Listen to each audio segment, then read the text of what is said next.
បាទនេះគឺជាវីដេអូដែលខ្ញុំបានឡើងទៅមើលថ្ងៃលិចនៅលើកំពូលភ្នំសពៅនិយាយទៅនៅកន្លែងហ្នឹងគឺអាចឃើញ view sunset ស្អាតខ្លាំងមែនទែនបងប្អូននិយាយទៅខ្ញុំមិនដែលដឹងទេថានៅភ្នំសពៅហ្នឹងយើងអាចមើលថ្ងៃលិចបានយ៉ាងស្អាតអញ្ចឹងបាទរដងទៅភ្នំសពៅដែរប៉ុន្តែអត់ដែលបានឡើងទៅមើលថ្ងៃលិចដល់ម៉ោងថ្ងៃលិចអីចឹងទេគ្រាន់តែឡើងហើយចុះមកវិញបាទព្រោះខ្លាចយប់អីចឹងណាបងប្អូនប៉ុន្តែលើកនេះគឺពួកខ្ញុំបាននាំគ្នាដើរឡើងទៅភ្នំសពៅហ្នឹងគោលបំណងហ្នឹងគឺទៅមើលថ្ងៃលិចតែម្ដងបាទឡើងភ្នំសពៅលើកណាក៏ដើររហូតដែរខ្ញុំនិយាយទៅអត់ដែលបានជិះឡានជិះឡើងនឹងគេទេ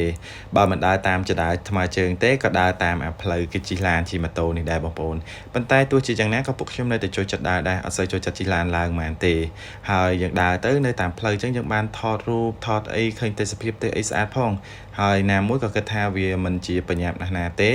ហើយក៏វាមិនឆ្ងាយណាស់ណាដែរអញ្ចឹងពួកខ្ញុំអាចធ្វើដំណើរតាមថ្មើរជើងឡើងបានបាទហើយសម្រាប់បងប្អូនដែលគាត់ចង់ឡើងទៅភ្នំសពៅប៉ុន្តែគាត់គិតថាគាត់ដើរឡើងអត់រួចគាត់ឈឺជើងឈឺជង្គង់ឬក៏មនុស្សចាស់តែគាត់ហត់គាត់ដើរបានអត់បានបងប្អូនអាចជិះឡានឡើងបានបាទដោយសារតែនៅខាងភ្នំសពៅហ្នឹងគេមានសហគមន៍គេនៅមុខហ្នឹងអញ្ចឹងបងប្អូនដែលចង់ឡើងទៅលើកំពូលភ្នំហ្នឹងបងប្អូនអាចជិះឡានឡើងទៅគេដឹកយើងទៅហើយគេដឹកភ្ញៀវទៅស្រាប់ពេលដែលខ្ញុំកំពុងតែដើរឡើងទៅលើហ្នឹងគឺមានឡានភ្ញៀវចុះមកបដាដែរហើយដែលពួកគាត់អត់ទៅមើលថ្ងៃលិចទេប៉ុន្តែពួកគាត់គ្រាន់តែចង់ទៅលេងលអាងលេងអីចឹងណាបងប្អូនហើយឥឡូវពួកខ្ញុំបានដើរមកដល់កន្លែងចំណតឡានគេហ្នឹងហើយបងប្អូនអញ្ចឹងបើសិនជាបងប្អូនជិះឡានមកគឺគេឈប់នៅកន្លែងហ្នឹងហើយគេនឹងឲ្យភ្ញៀវហ្នឹងដើរឡើងបន្តទៀតបងប្អូនបាទហើយនៅពេលដែលខ្ញុំមកដល់ហ្នឹងគឺខ្ញុំសង្កេតឃើញថាភ្ញៀវបរទេសមកលេងភ្នំសពៅហ្នឹងច្រើនខ្លាំងមែនទែនបងប្អូននិយាយទៅមើលទៅគឺភ្ញៀវបរទេសច្រើនណាស់អញ្ចឹងនៅពេលដែលខ្ញុំឃើញបែបហ្នឹងក៏ខ្ញុំមានអារម្មណ៍មួយថា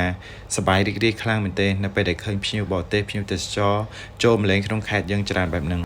បាទបន្ទាប់ពីពួកខ្ញុំសម្រាប់នៅកន្លែងចំណតឡានតិចហើយពួកខ្ញុំក៏បន្តដំណើរឡើងហើយបានមកដល់កន្លែងនេះគឺឃើញគេរៀបចំបានស្អាតដែរតែគេមានរៀបជាអក្សរអនុស្សាវរីយ៍ភ្នំសពៅដែលអាចឲ្យភ្ញៀវឈរថតរូបថតអីលេងចឹងទៅបាទហើយនេះពួកខ្ញុំកំពុងបន្តដំណើរទៅលើកំពូលទៀតបងប្អូនដើម្បីទៅមើលថ្ងៃលិចនៅគៀនកន្លែងហ្នឹងបាទកន្លែងហ្នឹងគឺយើងអាចមើលឃើញថ្ងៃលិចបានស្អាតណាបងប្អូនបាទឥឡូវចាំទៅមើលទាំងអស់គ្នាបាទនេះគឺជា view point ដែលយើងត្រូវឡើងទៅមើលថ្ងៃលិចនៅកន្លែងហ្នឹងបងប្អូនប៉ុន្តែនៅពេលដែលយើងឡើងទៅគឺត្រូវប្រុងប្រយ័ត្នបន្តិចដោយសារតែកន្លែងហ្នឹងវាមានដូចជារៀលចុះទៅក្រោមជ្រៅខ្លាំងមែនទែនអញ្ចឹងសូមបងប្អូនកុំទៅចិត្តបាទត្រូវប្រុងប្រយ័ត្នមិនថាឈរឬអង្គុយអីទេកុំទៅប្របែកនឹងពេកព្រោះពេលយើងឈរនៅលើហ្នឹងណាយើងឡើងទៅគឺមានអារម្មណ៍មួយថាស្រាវមែនទែនគ្រាន់តែថាកន្លែងហ្នឹងគឺយើងអាចមើលឃើញ view sunset បានស្អាតខ្លាំងមែនទែនបងប្អូនដោយសារមានភ្នំមានវាលស្រែអីទៀតផងអញ្ចឹងធ្វើឲ្យទេសភាពនៅហ្នឹងកាន់តែស្រស់ស្អាតមែនទែនបាទហើយនៅហ្នឹងក៏ថតរូបបានស្អាតទៀតបងប្អូននិយាយទៅ background ពីក្រោយអីមកនិយាយទៅស្អាតខ្លាំងមែនទែននិយាយទៅខ្ញុំមិនដែលដឹងថានៅកន្លែងភ្នំសពៅហ្នឹងគឺយើងអាចមើលថ្ងៃលិចបានស្អាតចឹងទេនេះក៏ជាលើកដំបូងដែរដែលខ្ញុំទៅអង្គុយចាំមើលថ្ងៃលិចហ្នឹងសម្រាប់បងប្អូននៅក្នុងខេត្តបាត់ដំបងដែលចូលចិត្តមើលថ្ងៃលិចប៉ុន្តែអត់ដឹងនាំខ្លួនឯងទៅមើលនៅណា